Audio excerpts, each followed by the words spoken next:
creators. Welcome to my channel and welcome to my first ever video.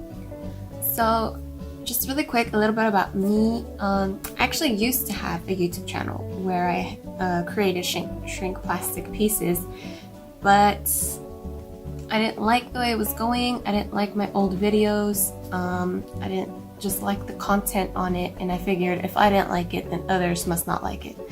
And so instead of creating new videos and posting those, like these videos that I'm doing now, I decided to just delete the channel completely.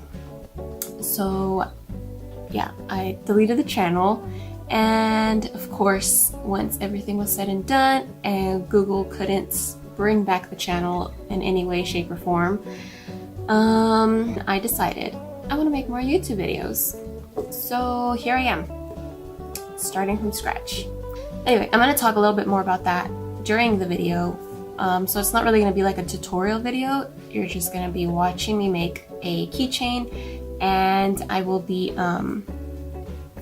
talking to you a little bit about what's going on in the video. I also want to say that there's a lot of great tutorials out there already for how to make shrink plastic keychains, and if you just buy the actual shrink plastic piece, if you buy the actual shrink plastic, the packaging will tell you what to do as well. Anyway, this is the keychain that I will be showing you today. That's not a mole, that's a crumb. I also have a second keychain that I made. It's not a keychain, it's going to be a pin, but you'll see that at the end of the video, or now if you just fast forward. So anyway, that's enough of this introduction, and I will see y'all at the end of the video. Alrighty, so getting started. You're going to want to draw Yoshi, and you're going to want to make him look really, really bad. Yes, I did this on purpose, and I scratched that and did a whole new drawing off camera. Yeah, I don't know. Yoshi is kind of hard for me to draw sometimes. I don't know why, but he is. Him and Chucky from the Rugrats, for some reason. I was trying to draw him for another video, and I couldn't. I just could not. You'll see that in the future, possibly. Anyway, so yeah. I looked up Yoshi from Yoshi's Island because I think he is just the cutest in Yoshi's Island. I like him better than like the 3D versions and like the other Super Mario stuff. So I looked up a reference from that particular video game, which took forever because there are just so many cute options to pick from. Alright, so after I finished my little Yoshi sketch, I decided to outline him with a black pen just to make it a little bit easier for me to see through the shrink plastic. Like, it's not impossible, but just easier. I also want to talk about what I mentioned in the beginning of the video, how I used to have a YouTube channel, but yeah. With that channel, I did basically what you're watching here, except worse camera angles. I was recording myself creating shrink plastic pieces, but I never talked during them. I was just way too shy to talk during them. I was not aware that I could simply use my phone to record the voiceover part like I'm doing now. And yeah, I definitely didn't want to get on camera. I don't know, I was just way too anxious and shy. So like the first quite a bit of videos, I don't know, maybe like the first 10 videos, I don't even remember how many I had.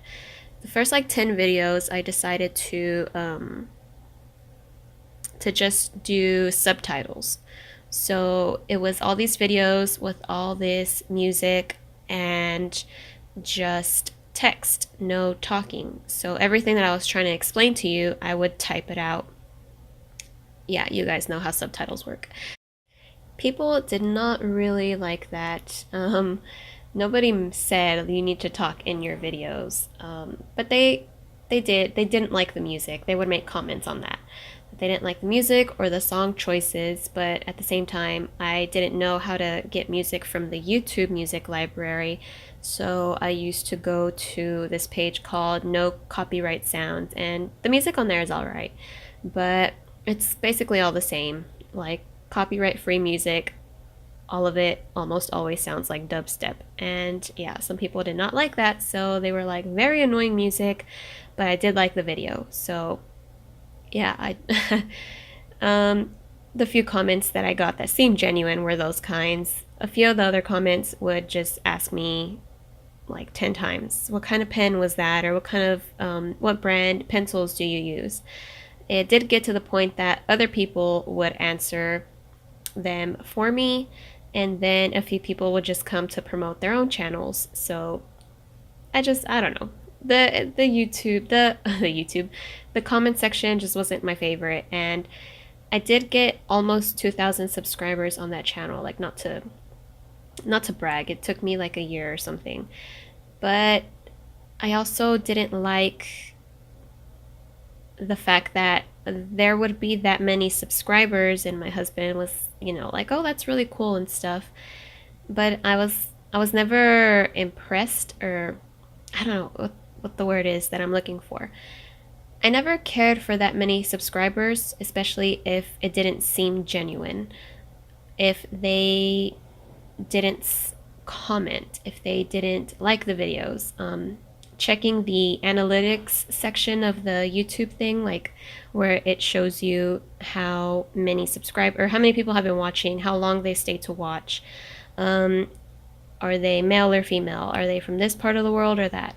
That stuff, when I would check that, most of my views were coming from new or random people, not from my own subscribers. So it just doesn't make sense to me to have like 2,000 subscribers and maybe only like one or two of them are actually watching my videos. Like, I would much rather have like 10 subscribers, but have them genuinely like what I'm doing, just because of the time and effort. Like, yeah, because of the time and effort that I'm putting into it, I would just appreciate that. I mean, I don't know. I don't care. So at this point, don't feel like you have to subscribe or you don't have to subscribe. Like, just do what you want. But yeah, I'm just explaining, I guess, what I didn't like about my old channel, and that was part of it. Anyway, up until this point, I do want to say that I will be linking down in the description box what materials I used, like the brands and stuff like that. And I guess now I'll finally talk about what I'm doing in the video. So I decided to remake this Yoshi keychain based on an older Yoshi keychain that I had. The older one was also made with pastels and had a white outline. Like, I'll throw up a picture here. And yeah, I'm basically doing the same thing with this one that I did with that one, except for the Yoshi pose. I used some pastels to color him in with some Q-tips, a colored pencil for the outlines and for the eyes and for the little hump on his back, and then a white Sharpie paint marker for the thick white outline. For the Yoshi pin design, I got that Yoshi off of this painting that I did a while ago. I painted the Yoshi on there, and then my kids painted that house and just the other random scribble scrabbles. But I wanted this one to kind of be in contrast to the pastel Yoshi. So this one is going to be colored in with colored pencils as opposed to pastels. It's going to have a black outline instead of a white outline. And then, yeah, instead of a keychain, it's going to be a pin. I just don't have the pin backings yet.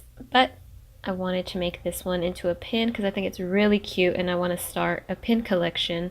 And to finish off, I finish off all of my pieces with glitter and resin, and you will see very soon how much I love glitter and resin. And I didn't record any of that or the shrinking process or anything like that, but don't worry, that will definitely be in future videos. Here are the finished pieces, and tell me which one you like more. I like both of them. I do like the colored pencil one more just because you can see the details and everything better, but that's to be expected because it was done with pencils and a darker outline and stuff. And the pastel one doesn't look as bad in person, but I love the glitter and the resin. Oh, I love it so much. So yeah, I'm really excited to finally get a board and just create a bunch of pins and stuff. And yeah, I had to make a little doodle to make it look like he was charging at something. So I just did a little Goomba. Alright you guys, so thank you so much for watching.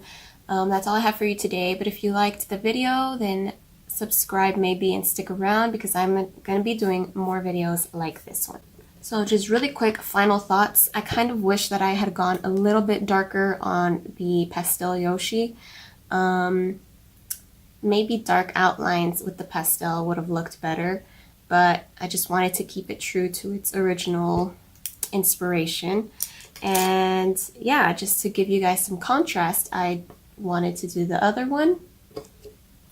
And I think he just came out super, super cute. I definitely like the colored pencil look with the dark outline. Alright, so thank you guys for watching, and I will see y'all next time. But look out, what's that over there? Oh my gosh, it's Reptar! Sorry.